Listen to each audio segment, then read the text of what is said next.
Hi guys, and welcome back to my channel. Thank you to all the new subscribers. We are of course about being conscious of ourselves and the world around us. So in today's video, I'm talking about feminine products. So if you're a guy, feel free to excuse yourself or stick around. But whatever the case, be sure to let some lady in your life know about the video because it may be of benefit to them. Let's do it.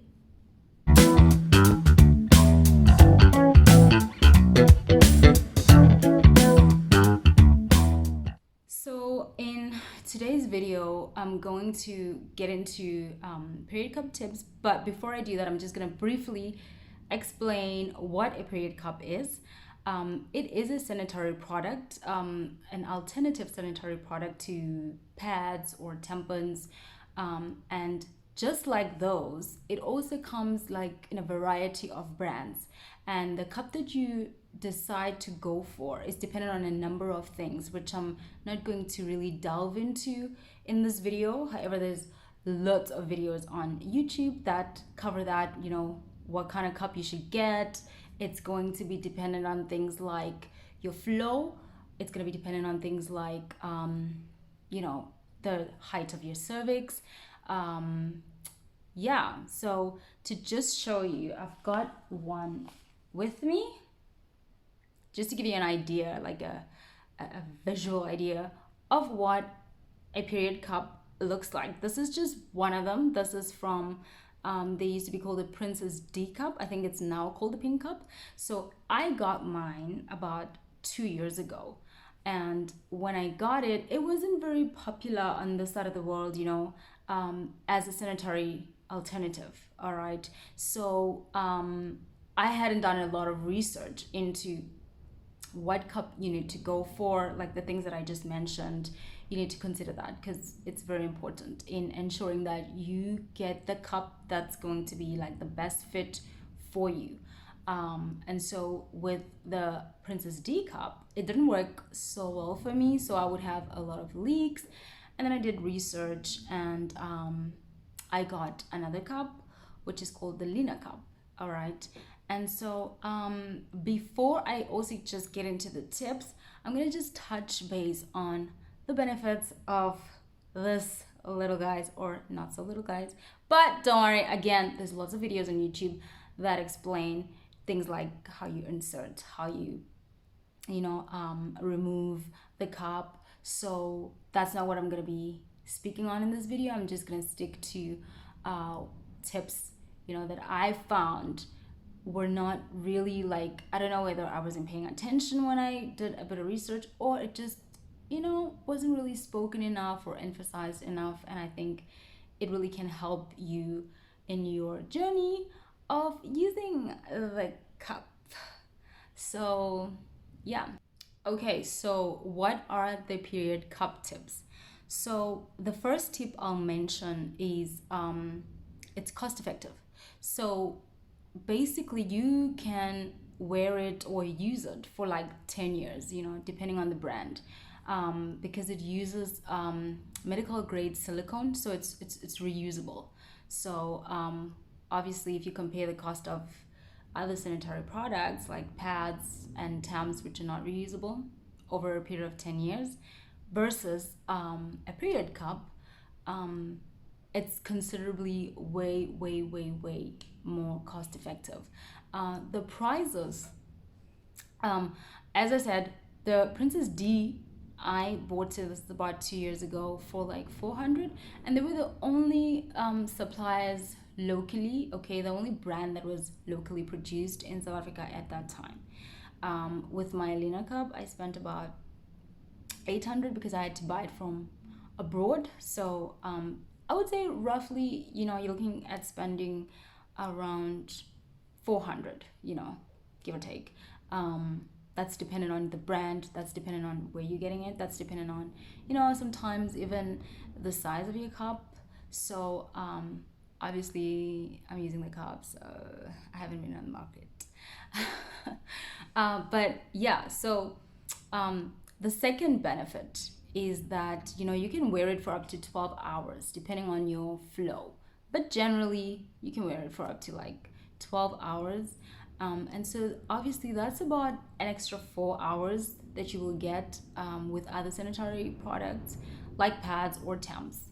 And with the world going green, it is also environmentally friendly because, as you can imagine, the kind of landfill you have with pads over a period of 10 years versus using a reusable medical silicone grade product. And the last one I'm going to mention, and this one is probably the biggest benefit for me personally, it's the convenience of it all. I mean, you don't want to feel like your life pauses when you know it's that time of the month. That time of the month, you just don't want to feel like your life pauses. So with the cUP, I feel like it really just it just makes the process so seamless, such that you forget that you're even on your period. All right. Oh, another tip, just a tiny little one. It does also help with like your period cramps. So another reason why it kind of makes the process seamless, so you forget that you're on your periods. It gets totally or completely inserted in, so you don't feel it. You don't have any, like with tams, you're gonna have this string dangling over there. With pads, you basically gonna be interacting with it throughout the day, more or less. With the cUP, it's completely inserted in, so you don't feel it. You almost forget, and you get 12 hours on it. You really almost forget you're on your periods, and I don't know about you, but that is a big plus for me. Okay, so with the benefits, that was just really like very briefly as well. There's a whole lot. When you do your research, I'd advise that you do read up on period cups. There's a whole lot of more information and videos that are already talking about this on YouTube. So yeah, you just need to fish around.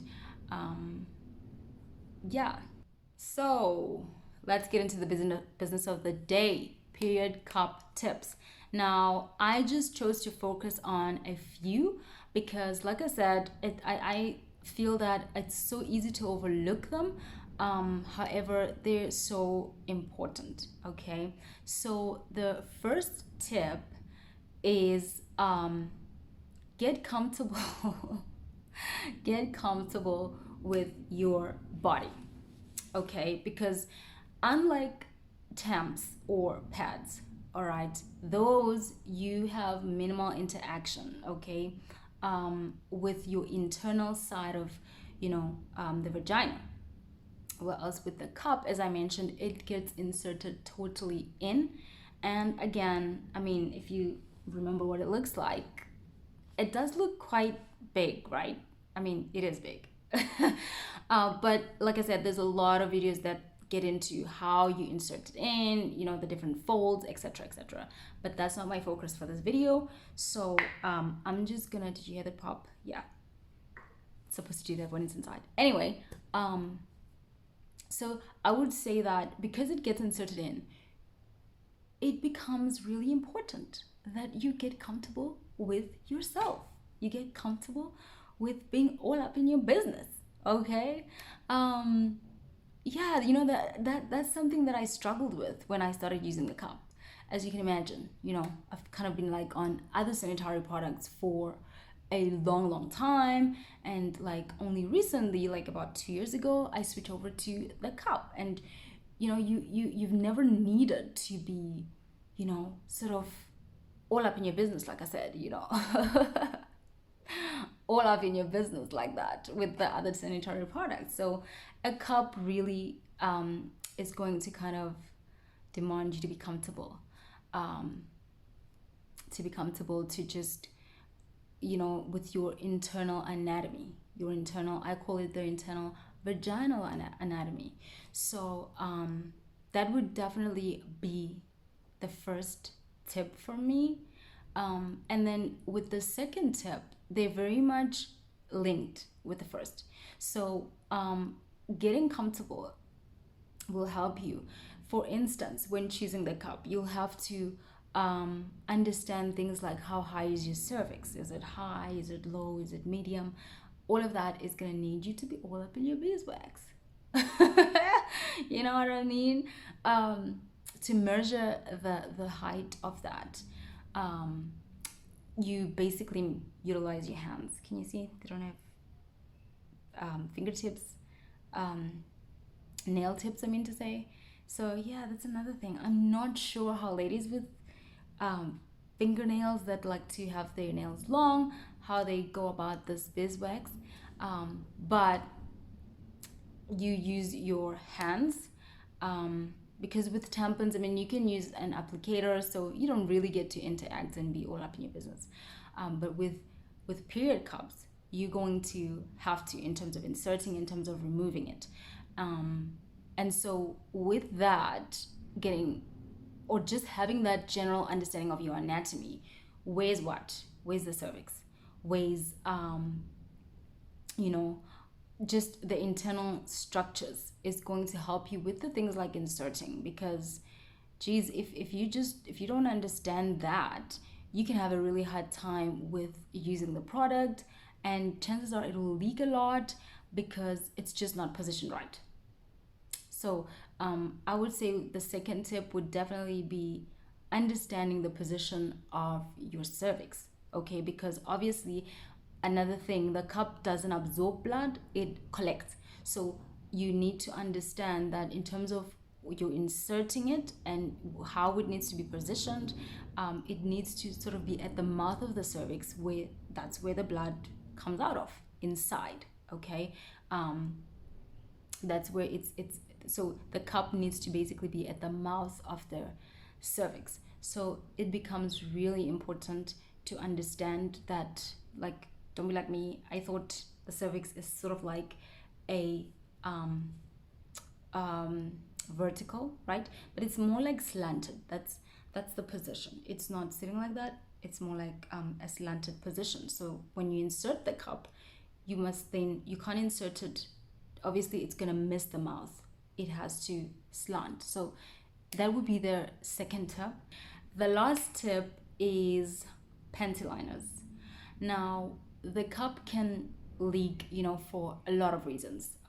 Technical, it's not inserted correctly, it didn't pop, or sometimes it's just simply full. It's just leaking because it's full. Now, whatever the reason is for the leak, it's always a good idea to just have a panty liner on, so that when it does leak, you have that bit of extra layer of protection, right? So yeah, I would say that's my last tip. And if you're totally a first-time user, you're likely to have a lot of leaks happening as you getting used to the cup and just understanding. I mean, it took me 2 years to get the hang of it. So I would always have like a pad with me, and also another thing, well, you would also just want to have a pad in your bag or your travel bag, whatever the case is, when you are, having the cup,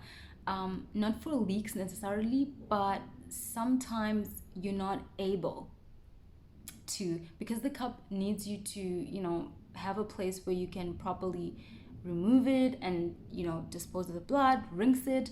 So sometimes you're not always in a position, like in a public toilet, that's not possible. So in case it's full, you just bring a pad with you until you can be able to remove your cup and expel contents and rinse and reinsert.